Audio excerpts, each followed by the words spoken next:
Bem, pessoal, do sétimo ano, continuando a correção aqui, a gente tinha questão 8, né? Parado na questão 7. Então, a questão 8, você tem dois rolos de corda, um com 18 metros e outro com 24 metros. Precisam ser cortados em pedaços iguais. Então, corte, você tem um rolo maior, vai cortar, isso é divisão, né? Vai partir. E esse pedaço tem que ser o maior possível.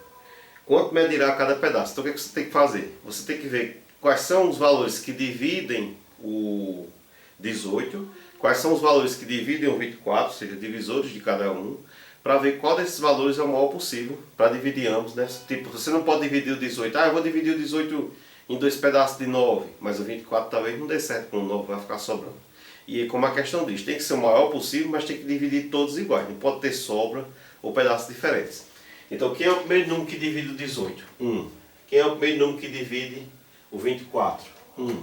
Certo? Por quê? Porque 1 é o primeiro divisor de qualquer número. Todo número divide por 1.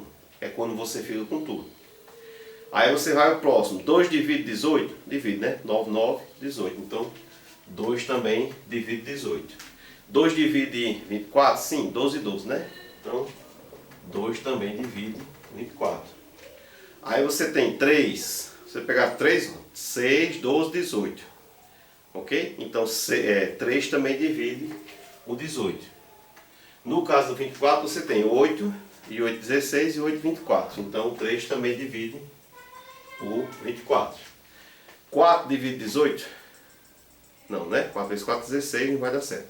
Divide 24? Divide, né? 6 vezes 4, 24. Então 4 entra aqui, mas não entra aqui.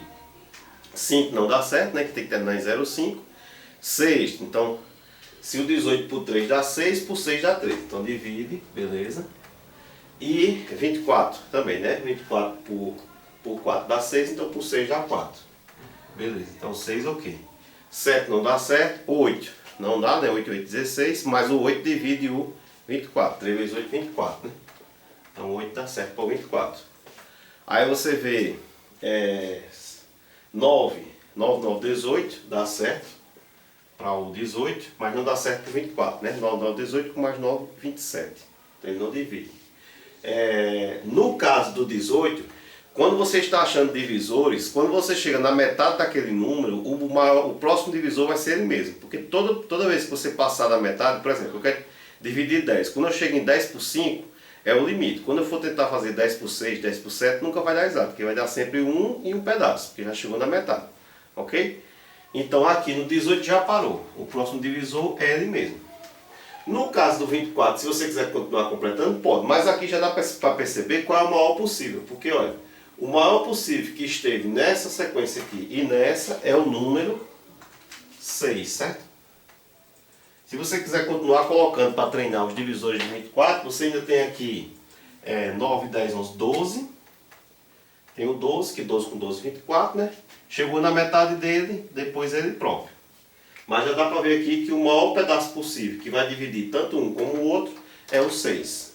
A tira de corda com 18 centímetros vai ter alguns pedaços de 6, a de 24 um pouco mais de pedaço, mas tem que todos os pedaços serem no máximo com 6 centímetros de tamanho. Questão 9. Você sabe que os números primos, né? Primos é a palavra no latim antigo, primus quer dizer primeiro e único. Ele só divide pelo primeiro número, que era 1, que a gente sabe, nos algarismos romanos, no sistema romano não existia o zero. O zero veio aparecer muito tempo depois, os algarismos romanos começam a contar sempre de 1, né? Eu falei isso também na aula, isso é um hábito da gente. A gente não diz que uma criança nasceu, ela está com 0 mês e 3 dias, né? Não se diz que está com 0 ano e 5 meses. Só se diz a quantidade de mês, a quantidade de dia, a quantidade de ano. Que não é do nosso hábito dizer 0. Você chega num local que estava esperando as pessoas, não tinha ninguém ainda, você diz, não tem ninguém. Você não diz que tem 0 pessoas. Não é costume, né? Então esse é um costume que foi arraigado no nosso subconsciente, às vezes sem perceber. Então, como não existia o 0, o primeiro número que dividia é sempre 1. Quando o próximo divisor, além do 1, só é ele próprio, é chamado de primo.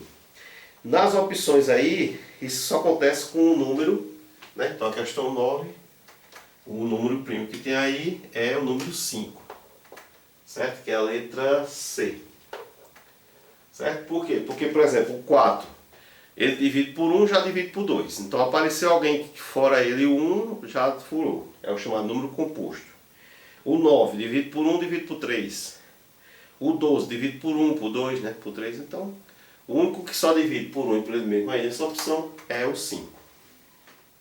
Por fim, a questão 10, certo? Ela versava sobre...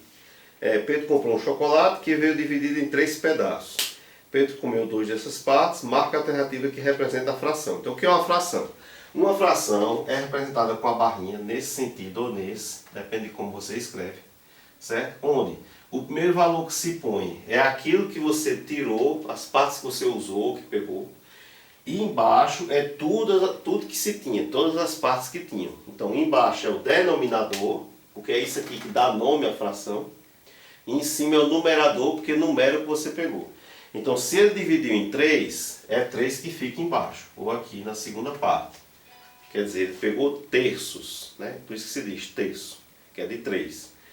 E se dos 3 que ele pegou, ele consumiu 2, então numera em cima. Então ele pegou 2 de onde tinha 3. Então, dessa forma ou dessa forma. A opção aí, no caso, é a letra C, também como resposta, certo? Então a fração sempre segue isso. É por isso que quando o número, por exemplo, o número inteiro, você tem, por exemplo, 4 dividido por 4. O que é que dá isso aqui? 1. Por quê? Porque de onde tinha 4, foram usados 4. Então foram usados um inteiro todo. Agora, essa questão do inteiro em matemática, vocês comecem a aprender isso. Quando se diz um inteiro, não necessariamente é um quadro, uma pessoa, certo? Um lápis. Um inteiro pode ser, por exemplo, um país. Então você tem um país com 200 milhões de pessoas, 50 milhões se vacinou. O inteiro do país se vacinou? Não. Um quarto, né? Que se você fizer 50 sobre 200, simplificando, desculpa, vai dar um quarto. Então, o inteiro pode ser um país, pode ser um corpo, pode ser um objeto, pode ser uma sala com 30 pessoas. Na sala com 30 pessoas, 5 saíram. Então, o que é que saiu? 5 de 30. Então, 5 sobre 30. Desculpa, a gente fica falando inteiro, aí a mente às vezes pensa que é só uma coisa inteira, né? Um lápis inteiro, um giz inteiro, um quadro inteiro. Pode ser inteiros que envolvem vários objetos dentro daquele conjunto. Ok?